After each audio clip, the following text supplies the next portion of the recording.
سلام طعنا هابلنا خبركم تخاتلتنا نساعد زبلنا يوم حابريتات حزنا لكم مسينا لنا فلما جن قند رساتهم 4 مليون قرشي كاب بانك نقدي إثيوبيا أنفر مايجو لوم خمس وساعات حابيرهم عمو إيرتران إثيوبيان زولع حدش كوينات أبزة تقيح فحرن زوبا قرن أفريكان كبير سعبينات كام زهلو جنرال صاركان قبرت السايق لسهم أب قرن أفريكا لو تخارتا بزعوا 5 يستوهال اللخينات حدش نقر وزيم بقيتا جوز تأقد جنرال مقبين نسر ما بقديون جنرال ودور لم اقادو تسميعهم إيرترا إثيوبيان عسبيلا ورار كم تفصملا بقلص تزاريبام نادادن قرشن كاب استفلالي خابيتات تግራይ ናብ ሓደ ይከብ ከም ዘሎ ተሓቢሩም እዚኦምን ካልኦትን ኣለውና ሕጂ ድማ ናብ ዝርዝሮም 40 ሚሊዮን ቅርሺ ካብ ባንክ ንግዲ ኢትዮጵያ ጨንፈር ማይጨው ለምኸም ዝወፀ ተሓቢሩም بشوب ناي سراويت مهيا مغنيات بمقبار بكوماندن آرمن كورن آرمي 24 كاب بانك نقدي إثيوبيا أنفر مايجو كبابي 4 مليون قرشي بقنطالات 9 وصي خمزلو خاب تخاطا ماستسمعو من جتات يملاختم زبشم مهيا زوصا قرشي دمان خالي الأخت خيخون عبسقات علنا خبلو كاب كتما مايجو نزحابريت عزقالو حاكالات قاليسو مالوم كم زفلت كاب جيتاچو ردان كالوت ناي غزياو محدار سباتن اب لعلت غزياو محدار اوبريشن مفصام حاسيوم كم زلو كغلص صنيحيوم حوحات زمرحوم ازز سراويت دما اب كتما مقله زركو تكالات نمقصار بانقسقاس مجمارون بسفيح قال حلم نازل سعيبون اتلومي كاف كتما مايچو توسيرو استبحاله 40 مليون بر نخالي علاما خوعلو ايوم بمبال اتوم دغفت غزياو ممحدار تግራይ يገልጹለው ምክንያቱ ድማ ናይታው ዘሎ ሰራዊት ደሞ ስለዚህ ፍለጥን በትክክል ንዑ استبحاله ገንዘብ ክኸውን ከም ዘይኽእልን በጥርጣረ ዓይኑ ይገልጹለው فنكدن زبل زلو خناتات تግራይ ሎሚ ከም ተገይታቸው ረዳ ዝበለው ካብ ዝኸፈን ኣብ ዝገደደ በፂሑን ድሕሪት ክምለሰሉ ኣብ ዘይኽእል ደረጃ በፂሑሎም نسعيبون تماليت تحاسيو نيرو استبحاله اوبريشن بزنك تقدمو زوص مغلص جيتاچو ردا خناواخ يللوم بوانانت اب كتمات عدغراتن مقلن تحاسيبو زلو از اوبريشن اب تግራይ كبير سغات اسعيب يركب بمسرز دي دمو كند استخاله متن نادادن قرشن بحوحاتي يكبالو تبايلو بدغفت ميدياتات اتغزياو محدار يغلصالوم تماليز تأجدوا ثلاثة جنرالات تግራይ ድማ ነትኽካየር ተሓሲቡ ዘሎ ኦፕሬሽን ክመርሑ ምዃኖም ዝተገለጸ ኮይኑ ነቲ እገዳ ከተግብር ብጌታቸው ዝተኣዘዘ ጀነራል ወዲ ወረደ ድማ በቶም ታሕቶት ኣዘዝ ሰራዊት ካብቲ ሒዝዎ ዘሎ ምንቅስቓስ ዘወር ክብል ኣዚዞም ኣለዉ ከም ኣገላልጻቶም ደገፍቲ ግዝያዊ ምሕዳር ድማ ጉጅለ ክሕደት ንምእላይ ዝገብሮ ምንቅስቓስ ወዲ ወረደ ኣብ ቅድመይ ከይጸንሐኒ ዝብል መጠንቀቕታ ካብ ጀነራል ምግበይ ከም ዝተዋህቦ ይገልጹ ኣለዉ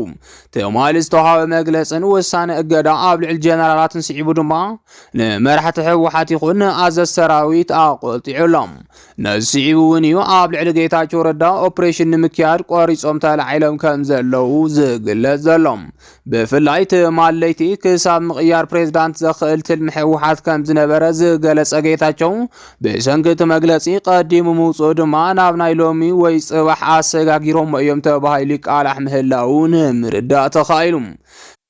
كم زفلت مالي مغلص زهابه بريزيدنت ጌታቸው بزعبا قصالاي زلو منقصاص መንግስቶምን ተፈጢሩ ዘሎ ወጥረና ዲቡ ሲዒቡ መልስ ሂቢም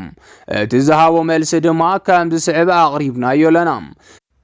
كموازاز تجمر جيغا ابلعلنا تدربه موداتا حزب بصحنالو علنا حادنتنا كاب مزراق حاليفو اتاب تحت غزياو محدار زلا تግራይ ون حانت ختم حدرلنا بزي تخللو زبصحن صباح دهر صباح انت يفطريلكا اتحتت ግን ድማ ንባዕልኻ ዘዕግ መልስ ዘይተረኽበሉ ኩነታት ተፈጢሩ ላይብል መንግስት ዝልወጠሉን ዘራግዐሉን ከይድሎ ብምባል ዝቀጸለ ስልጣነይ ከረክብ እንተኾይነ ስርዓት ብዘለዎ መንገዲ የኸረክብ ክብል ሓቢሩሎም ዕማማት ፕሪቶሪያ ንፍጻም ሰራዊት ካብ መንግስት እምበር ካብ ማንም ትእዛዝ ኣይቕበልን ዝበለ ፕሬዝዳንት ጌታቸው ናብ መቐለ መጺኻ ፕሬዝዳንት ምቕያር ስምምዕ ፕሪቶሪያ ፈጺምካ ምፍራስ ይኽብል ገሊጹሎም ግዝያዊ ምሕዳር ትግራይ ናይ ምፍጻም ዓቕሙ ክዳኸም ኣብ ታሕቲ እግሪ ኸይተክል ዝግበር ዝነበረ ምንቅስቓስ ሕዚ ንሓይልታት ጸጥታ ትግራይ ትግራይ ተጣይምካ መምሕዳራት በኃይል ንምልዋጥ ስልጣን በኃይል መሓዝ ማሕተምና ምምንጣል ዓቢሎም ሓይልታት ጸጥታ ትግራይ ማሕተም ክምንጥሉ ናብ ጣብያታት ክወርዱ ምግባር ሓላፍነት ዝጎደለ ተግባር ይብል እቲ ናይ ትማሊ ናይ ጌታቸው ረዳ መግለጺ ከም ዋዛ ዝተጀመረ ጌጋ ኣብ ልዕልና ተደረበ መወዳእታ ሕዝብ በጽሕናሉ ዘለና ሓድነትና ካብ ምዝራግ ሓሊፉም እቲ ኣብ ትሕቲ ግዝያዊ ምሕዳር ዘላ ትግራይ እውን ብሓደ ክትመሓደረሉ ናብ ዘይትኽእለሉ ዘብጽሐ ንሰራዊትና ዝብትን ህዝብና ናብ ሻቅለቱን ጭንቅን ዘእቱ ድማ ኮይኑሎም መንግስት ዝልወጠሉ ዓርሱ ዝኸኣለ መንገዲ ኣሎ ክግበር ዝድለ ለውጢ ብስርዓትን ሕግን ጥራሕ ክኸውን ኣለዎ ስልጣነይ ከረክብ እንተኾይነ ስርዓት ብዘለዎ መንገዲ እየ ዘረክብ ብምባል ድማ ቀጻላይ ዝገብሮም ኣንፈታት ኣቃሊሑ እዩ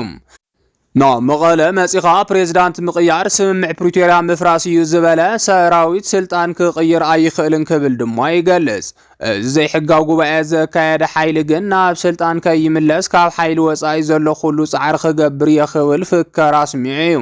ዕማማት ስምምዕ ፕሪቶሪያ ንምፍጻም ሰራዊት ካብ መንግስቲ እምበር ካብ ማንም ትእዛዝ ኣይቕበልን ስለዚ ተጀሚሩ ዘሎ ንስምምዕ ፕሪቶሪያ ዘፍርስ ምንቅስቓስ ደው ክብል ኣለዎ ሕዚ ምዕብል ዘሎ ዘዋዊ ጸጥታዊ ኩነታት ተንቲንካ ኸመይ ይጸልወና ኣብ ዝብል ከነተኩር ይግባእ ኢሉሎም ላዕሎት ኣዘዝቲ ሓይልታት ጸጥታ ትግራይ ስልጣን በኃይል ንምሓዝ ዘሕልፍዎ ውሳነ ካቢኔ ግዝያዊ ምሕዳር ትግራይ ቀድም ክብል ዘትዩ ደው ክብል ወሲኑ እዩ ብመሰረት ዝገብርዎ ዘለዉ ዘይሕጋውን ሓድነት ሰራዊትና ዝዘርግን ምንቅስቓስ ደው ከብልዎ ይግባእ ብምባል ዝሃቦ ርእቶ ሎሚ ምስ ብዙሓት ጀነራላት ዝነበሮ ባእሲ ኣጋዲድዎሎም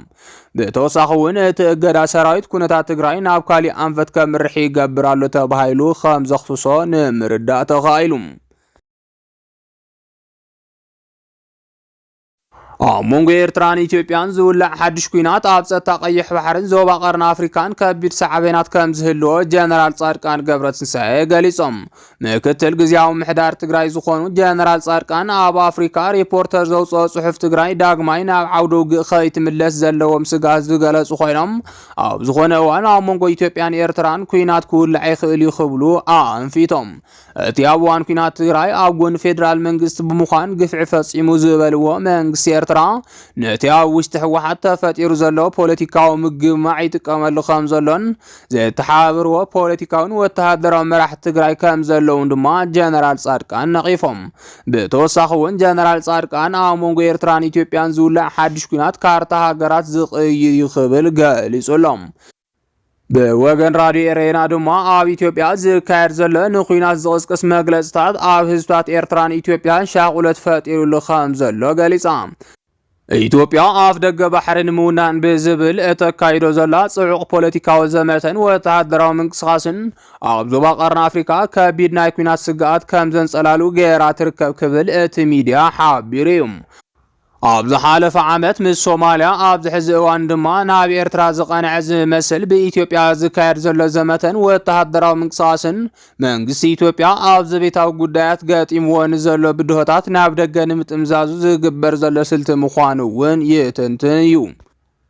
እንተኾነ እዚ ብወገን ኢትዮጵያ ወነንቲ ኣፍ ደገ ባሕሪ ክንከዊና እናተባህለ ዕለታዊ ዝርጋሕ ዘሎ መግለጽታት ዘመተን ነዚ ድሮ ኣብ ተኣፋፊ ኩነታት ዝርከብ ዞባ ብዝበኣሰ ክሕምሶ ከም ዝኽእል ርዱእ እዩ ኣብ ክልላት ትግራይ ኣምሓራ ኦሮምያን ቤንሻንጉልን ጉሙዝን ካልኦት ክፋለቲ ሃገርን ዝተወልዐ ኩናት ገሊኡ ሙሉእ ብሙሉእ ከይዓረፈን ገሊኡ ድማ ይቕጽል እናሃለወን ኢትዮጵያ ወነንቲ ኣፍ ደገ ባሕሪ ክንከውን ኢና ብምባል እተካይዶ ዘላ ዘመተ ሓደገኛ ሳዕቤን ከም ዝህልዎ ብዝተፈላለዩ ወገናት ኣብ ማሕበራዊ ሚድያ ዝወሃብ ዘሎ ትንተናታት እውን የረድእ ኣብ ኤርትራ ብወግዒ ዝተኣወጀ ናይ ክተት ጻውዒት እኳ እንተዘየለ ኣቐዲሞም ዝጸንሑ ከም ምኽልካል መውፅኢ ቪዛ ዋላ እውን ንዝተመርዓን ንዝወለዳን ደቂ ኣንስትዮ ዝኣመሰሉ መምርሕታት ንብዙሓት ኩናት ምስ ኢትዮጵያ ኣይተርፍን እዩ ዝብል ሻቁለት ኣሕዲሩሎም ኣሎም ብወገን ኢትዮጵያ እውን እንተኾነ ብወግዒ ዝተኣወጀ ነገር እኳ እንተዘየለ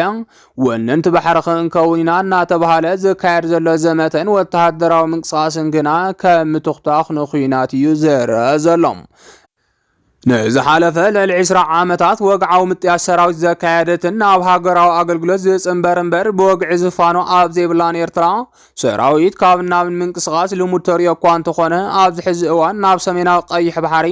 ብፍላይ ከባቢ ዓሰብ ዝወርዳ ዘለዋ ኣሃዱታት ምስ ኢትዮጵያ ዝፍራሕ ዘሎ ኩናት ዘተሓዝዎ እውን ብዙሓት እዮም።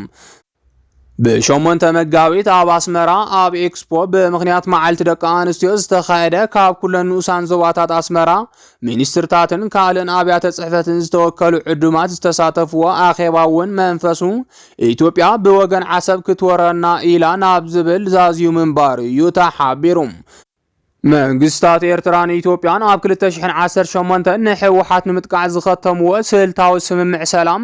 እናዛሕተለ ካብ ዝመጽእ ካልኣይ ዓመቱ ኣሕሊፉ እኳ እንተሎ ዝምድንኦም ከም ዝበተኹ ክልቲኦም መንግስታት ብወግዒ ሓበሩን። ክልቲኦም መንግስታት ብዝውንንዎ ሚድያታት ከም ጉጥያ ዝኣመሰለ መግለጽታት ከውፅኡ እንከለዉ ብደገፍቶም ኣብ ዝመሓደራ ዩቲዩባትን ካልእ ማሕበራዊ ሚድያታትን ግና ንኹናት ኣብ ፅሕትር ፅርፍን ካልእ ዘመታታትን እዮም ተጸሚዶም ዝርከቡ። ዝኸበርኩም ተኸታተልትና ነሰዓት ዝበልናዮም ሓበሬታታት ነዚኦም ይመስሉ ነይሮም። ንምክትታልኩም ካብ ልቢ ነመስግን።